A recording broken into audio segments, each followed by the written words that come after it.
Bonjour les filles, bienvenue sur Cet Alma. Alors je me présente, je m'appelle Barou, je suis de Saint-Louis, on est présentement à Saint-Louis. Alors ceci est ma première vidéo sur le site Cet Alma et je suis là pour vous parler de pinceaux de maquillage. Alors il faut savoir que je ne suis pas une professionnelle de maquillage, je suis juste une grande passionnée et je suis là pour vous parler, pour vous donner des conseils sur les pinceaux et comment les utiliser. Je vais diviser cette vidéo en deux parties. Dans la première partie, je parlerai des pinceaux qu'on utilise pour le teint et dans la deuxième partie, je parlerai des pinceaux qu'on utilise pour faire le maquillage. Dans la première partie de cette vidéo, on va parler des pinceaux à utiliser pour faire son teint. Première chose, le fond de teint. Pour appliquer son fond de teint, on peut utiliser une éponge, la plus célèbre de tous les temps, le Beauty Blender. Alors, il faut savoir que pour utiliser cette éponge, il faut d'abord, avant de l'utiliser, il faut d'abord la mouiller, bien la presser, enlever l'eau qu'il y a à l'intérieur et ensuite appliquer le fond de teint et hop, appliquer sur le visage le fond de teint. Premier outil, le deuxième outil qu'on peut utiliser pour appliquer le fond de teint, un pinceau plat de cette forme-là.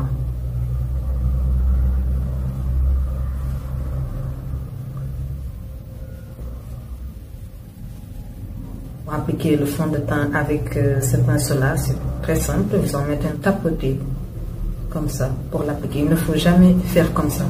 Il ne faut jamais étirer le fond de teint parce que ça va faire des traits. Ça ne sera pas uniforme et ça ne sera pas joli. Donc, tapoter comme ça pour appliquer votre fond. Troisième forme de pinceau qu'on peut utiliser.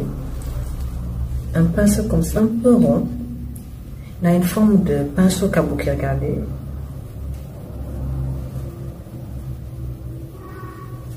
Il est très dense à l'intérieur.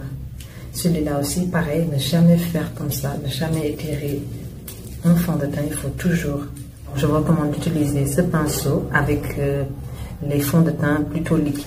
On passe maintenant à l'anti-cerne. Pour appliquer l'anti-cerne, vous pouvez aussi utiliser le Beauty Blender.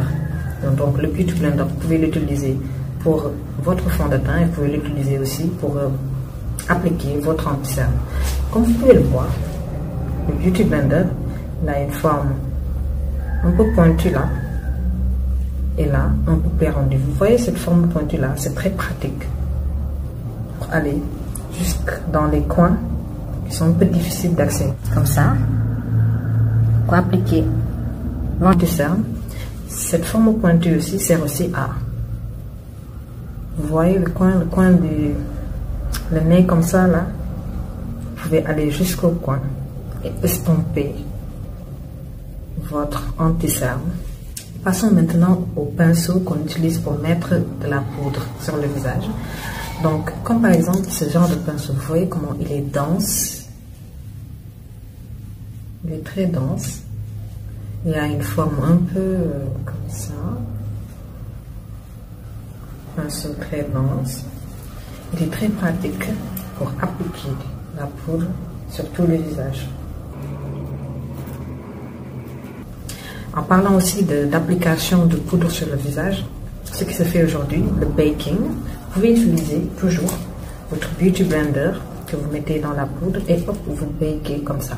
Après maintenant, pour enlever la poudre sur le visage, vous pouvez toujours prendre votre pinceau à poudre et vous balayez la poudre pour tout enlever l'excédent de poudre.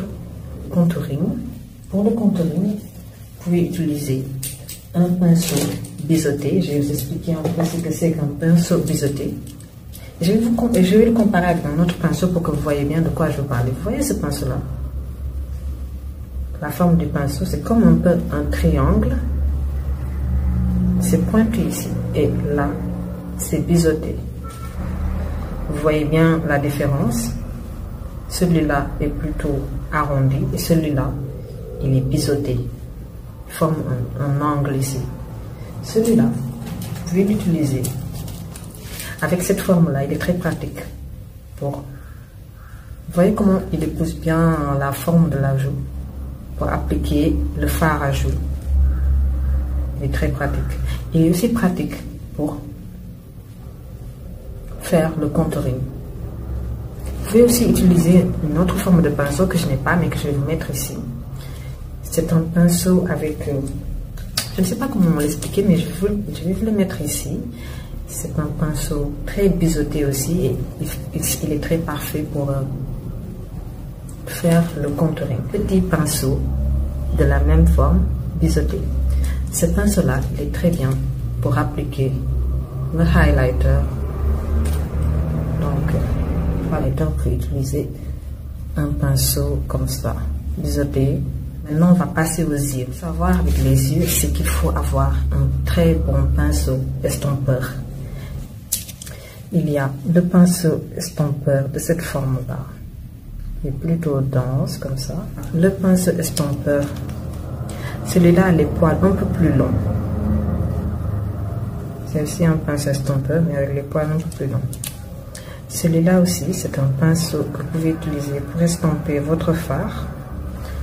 Il a une forme un peu biseautée et il va vous permettre de faire le V ici. Ok.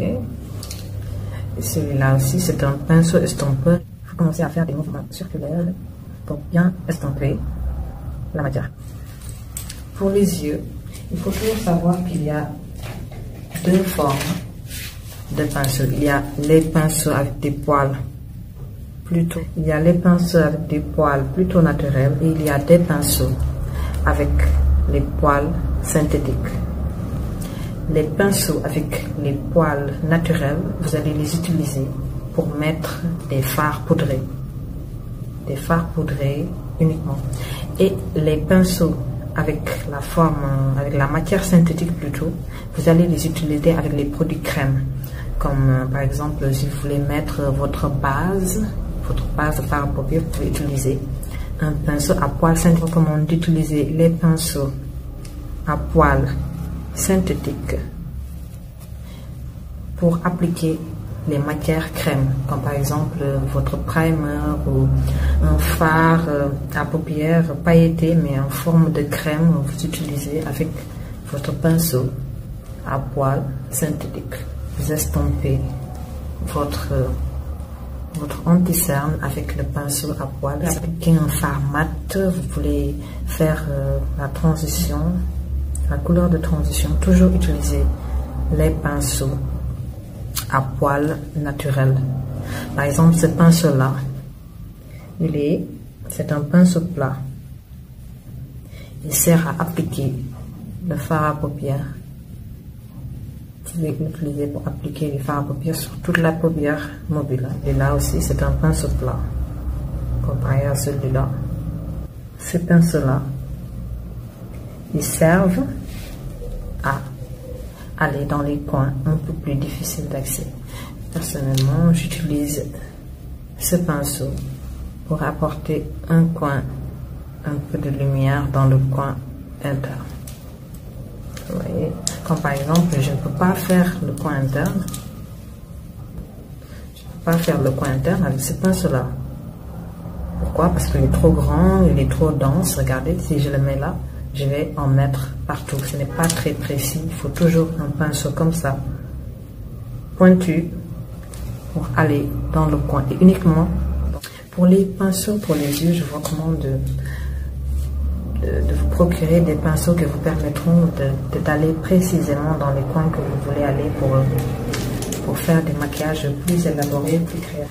Pour terminer cette vidéo, ce que j'ai à vous dire, c'est qu'il n'y a pas de règles établies. Vos pinceaux vous appartiennent, vous en faites ce que vous voulez avec l'utilisation que vous voulez.